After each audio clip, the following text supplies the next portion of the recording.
सभी विद्यार्थियों का पुनः एक बार आपके अपने इस YouTube चैनल साहित्य संगम में बहुत बहुत स्वागत है। पत्र एवं प्रारूप लेखन कक्षा 12 हिंदी अनिवार्य के अंतर्गत हम प्रारूप देख रहे थे और आज के इस वीडियो में हम बात करेंगे अर्थशास्त्रीय पत्र की। 4 अंक का इस पत्र एवं प्रारूप लेखन से आपके प्रश्न बोर्ड एग्जाम में पूछा जाएगा। तो शुरू कर रहे हैं, वीडियो अंत तक देखिए। पहली बार हमारे YouTube चैनल से जुड़े हैं तो इसको सब्सक्राइब कर लीजिए। सबसे पहले हम प्रश्नों के बारे में बात करेंगे, उसके बाद प्रारूप के बारे में बात करेंगे और उसके बाद उदाहरणों के बारे में बात करेंगे। 4 उदाहरणों से हम इसको समझेंगे। सबसे पहले प्रश्न देख लेते हैं। पहला प्रश्न है कि अर्थशास्त्र के पत्र किसके मध्य लिखा जाता है। तो किसी कार्यालय के एक अधिकारी द्वारा किसी दूसरे कार्यालय के अपने समकक्ष अधिकारी के बीच में अर्थशास्त्रीय पत्र लिखा जाता है। ऐसे प्रश्न आपके परीक्षा में नहीं पूछे जाएंगे, केवल समझने के लिए है। परीक्षा में तो आपको कोई उदाहरण पूछा जाएगा जिसका अर्थशास्त्रीय पत्र आपको लिखना पड़ेगा। प्रेषिती का नाम, पदनाम तथा पता अर्थशास्त्रीय पत्र में किस ओर लिखा जाता है। अर्थशास्त्रीय पत्र के सबसे अंत में नीचे बाईं तरफ यानी लेफ्ट साइड में प्रेषिती का नाम, पदनाम और पता लिखा जाता है।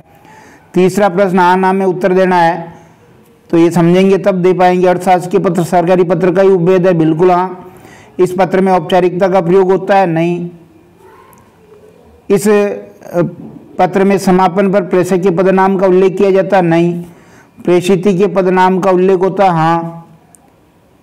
और अर्थशास्त्रीय पत्र का प्रयोग कब करते हैं, जब किसी कार्यालय के एक अधिकारी द्वारा किसी दूसरे कार्यालय के अपने समकक्ष अधिकारी को अर्थशास्त्रीय पत्र लिखा जाता है जिसमें किसी बात की ओर विशेष ध्यान दिलाया जाता है, आपस में सलाह के लिए लिखा जाता है, विचारों सूचनाओं का आदान प्रदान करने के लिए, कोई सूचना लेने या देने के लिए, किसी का स्पष्टीकरण चाहने के लिए इस अर्थशास्त्रीय पत्र की आवश्यकता पड़ती है और तब अर्थशास्त्रीय पत्रों का आदान प्रदान होता है। यहाँ ये थोड़ा गलत लिख दिया है। अर्थशास्त्रीय पत्र लिखने का मूल उद्देश्य होता है पत्र में निहित बातों या मामलों पर व्यक्तिगत रूप से विशेष ध्यान देकर कार्रवाई करना। जो अर्थशास्त्रीय पत्र होता है और जो सरकारी पत्र होता है, शासकीय पत्र होता है, उसमें क्या क्या अंतर है।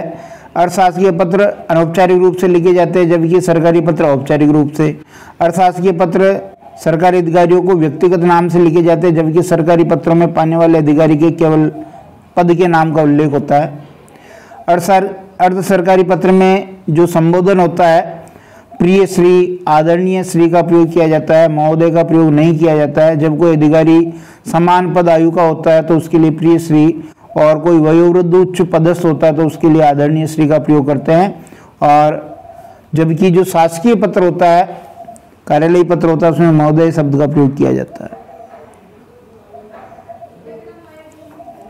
अर्ध सरकारी पत्रों का संबोधन पत्र प्राप्त करने वाले अधिकारी के नाम से होने के कारण इनमें आत्मीयता और मैत्री की भावना आ जाती है। सरकारी पत्रों में ये भावना नहीं होती है।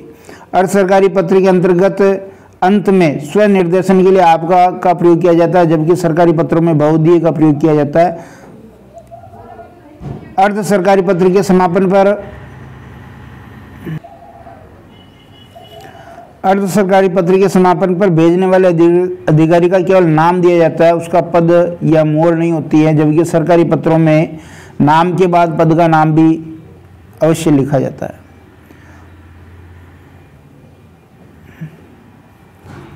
अर्ध सरकारी पत्र में प्रेषिती का नाम, पद, पता ऊपर न लिखकर पत्र के अंत में बाईं ओर लिखा जाता है। इसके विपरीत सरकारी पत्र में पत्र प्राप्त करने वाले अधिकारी का नाम, पद और पता पत्र के ऊपर प्रेषक अधिकारी के नाम, पद और पते के बाद लिखा जाता है। अर्ध सरकारी पत्र में मैं सर्वनाम का प्रयोग होता है जबकि सरकारी पत्र में हम सर्वनाम का प्रयोग होता है।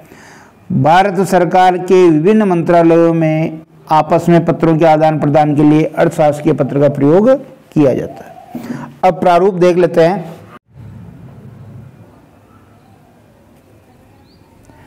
यहाँ पर भारत सरकार या राजस्थान सरकार का नाम आ जाएगा कि अर्थशास्त्रीय पत्र कहाँ का है, भारत सरकार का है, राजस्थान सरकार का।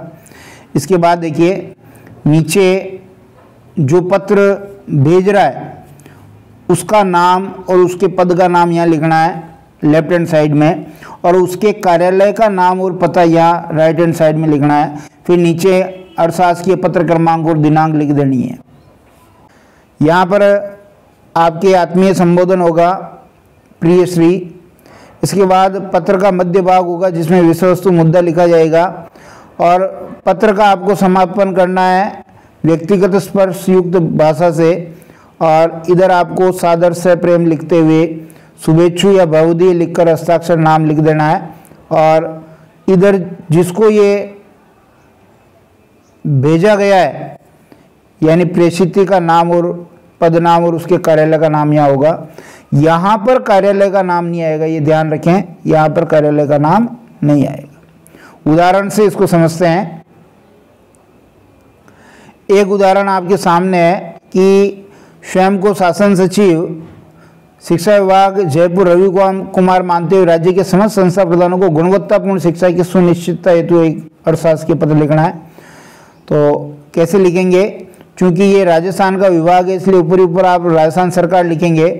इधर लेफ्ट साइड में जिसको भेजा जा रहा है यानी जो भेज रहा है प्रेषक कौन है, उस प्रेषक का नाम और पदनाम यहाँ होगा और उस प्रेषक के कार्यालय का नाम यहाँ होगा, शासन सचिवालय राजस्थान जयपुर। और ये अर्थशास्त्रीय पत्र क्रमांक होगा, दिनांक हो जाएगी, इधर प्रिय श्री संस्था प्रधान जी हो जाएगा। फिर आगे देखिए पत्र के मध्य भाग में राजस्थान के समस्त विद्यालयों में अध्ययनरत विद्यार्थियों का अधिगम स्तर सुधारने हेतु शिक्षा विभाग द्वारा अनेक योजनाएं गतिविधियां चलाई जा रही है।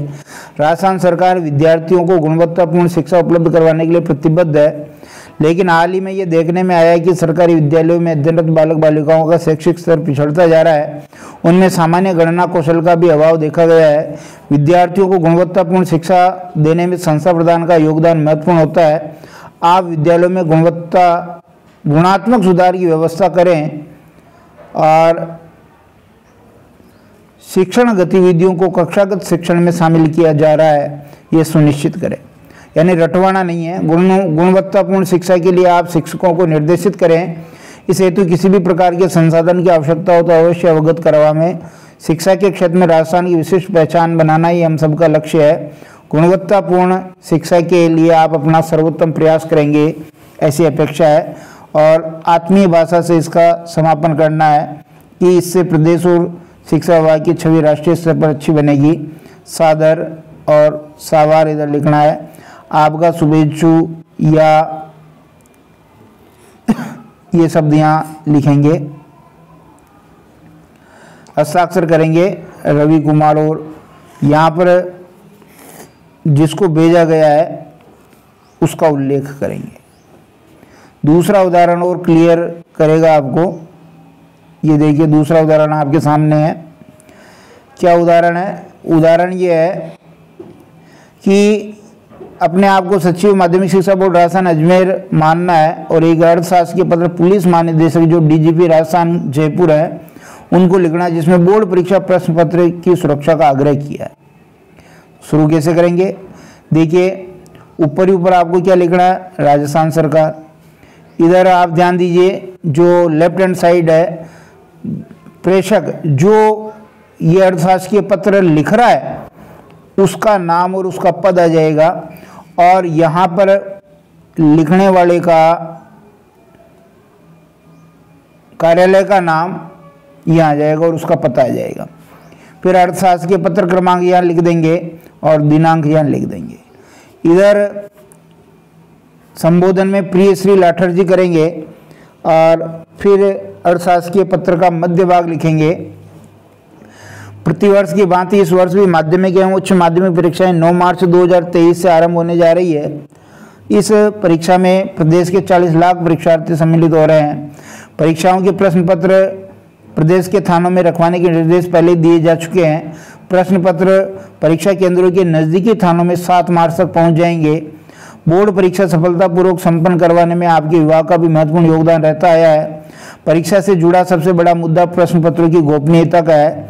प्रश्न पत्रों की गोपनीयता व सुरक्षा की दृष्टि से आप व्यक्तिगत तौर से अपने अधीनस्थ अधिकारियों को निर्देशित कर सहयोग प्रदान करें। इस काम से क्या होगा कि जो माध्यमिक शिक्षा बोर्ड की छवि के साथ साथ प्रदेश की छवि भी अच्छी बनेगी। सादर और यहाँ लिखने वाले व्यक्ति के लिए स्वनिर्देशन शब्द आएगा, आपका शुभेच्छु हस्ताक्षर और उनका नाम आ जाएगा। पद का नाम यहाँ नहीं लिखना है, और यहाँ पर जिसको लिखा गया है उसका नाम, पदनाम और पता हो जाएगा यहाँ श्री मोहनलाल लाठर, पुलिस महानिदेशक, राजस्थान सरकार, जयपुर। तीसरा उदाहरण आपको और मदद करेगा।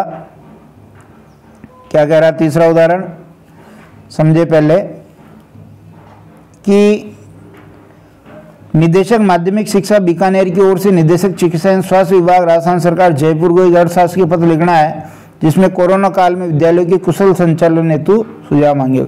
कोई भी काम हो उसके लिए सुझाव मांगा जा सकता है। अर्थशास्त्रीय पत्र में हमने ये बात की थी। तो क्या करेंगे, ऊपर ऊपर राजस्थान सरकार लिखेंगे, इधर जो पत्र लिख रहा है उसका नाम और पद आ जाएगा, इधर उसके कार्यालय का नाम और पता आ जाएगा। फिर आपको दिनांक और अर्थशास्त्रीय पत्र क्रमांक लिखना है, यहाँ उल्टा हो गया, अर्थशास्त्रीय पत्र क्रमांक ऊपर भी लिख सकते हैं। यहाँ प्रिय श्री संबोधन छोड़ रखा है, आप जो भी संबोधन है गुप्ता जी, वर्मा जी, शर्मा जी, कुछ भी लिख सकते हैं। फिर क्या मध्य भाग में लिखेंगे, जैसा कि आपको विदित है कि वर्तमान समय में चारों तरफ कोरोना का कहर छाया हुआ है, प्रशासन के द्वारा बहुत मुश्किल से इस पर नियंत्रण पाने की कोशिश की जा रही है। राज्य सरकार के निर्देशानुसार विद्यालयों में भी कक्षा 9 से 12 तक का अध्यापन कार्य शुरू हो चुका है। विद्यालय में शिक्षकों और विद्यार्थियों को किस प्रकार इस बीमारी से बचाया जाए, इस संबंध में आपके महत्वपूर्ण सुझाव सादर आमंत्रित है। आप इस ओर ध्यान देकर अपने अमूल्य अनुभव से हमें अवगत करावें। इस सहयोग के लिए मैं सदैव आपका आभारी रहूँगा और शीघ्र ही आपसे मुलाकात करने की इच्छा है। इधर से प्रेम लिखना है, और इधर ये जिसने जो पत्र लिखा है आपका सद्भावी हस्ताक्षर और नाम आ जाएगा। इधर जो पाने वाले का नाम लिखना श्री निदेशक, जो भी चिकित्सा एवं स्वास्थ्य विभाग, राजस्थान सरकार, जयपुर है।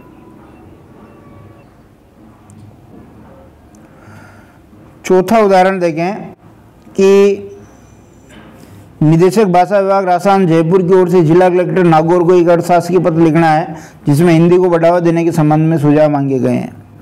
तो शुरुआत वैसे ही करेंगे, ऊपर ही ऊपर आप लिखेंगे राजस्थान सरकार, अब तक आपको पता चल गया होगा। इधर जो भी पत्र लिख रहा है उसका नाम और उसका पद आ जाएगा, और यहाँ पर उसके कार्यालय का नाम और पता आ जाएगा। अर्थशास्त्रीय पत्र क्रमांक और दिनांक यहाँ पर आपको लिख देनी है, और इधर संबोधन लिख देना कि प्रिय श्री शर्मा जी, वर्मा जी, गुप्ता जी, जो भी है।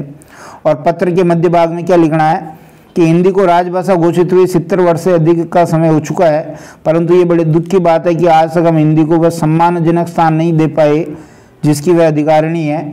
सरकारी कार्यालयों में हिंदी की उपेक्षा की जा रही है और अंग्रेजी का वर्चस्व बढ़ता जा रहा है। सरकारी कार्यालयों में हिंदी भाषा का अधिकाधिक प्रयोग कैसे किया जाए, इस हेतु आपके सुझाव आमंत्रित हैं। हिंदी को प्रोत्साहन देने संबंधी आपके विचार से शीघ्र ही हमें अवगत करावें। मैं सदैव आपका आभारी रहूँगा। इधर सादर लिख देंगे, और इधर जिसने ये पत्र लिखा है उसका स्वनिर्देशन, आपका सद्भावी हस्ताक्षर और नाम आ जाएगा। इधर पाने वाले का नाम और पदनाम और पता आ जाएगा। ये कुछ आपके अर्थशास्त्र के पत्र के उदाहरण थे, निश्चित ही आपको समझ में आएंगे। धन्यवाद।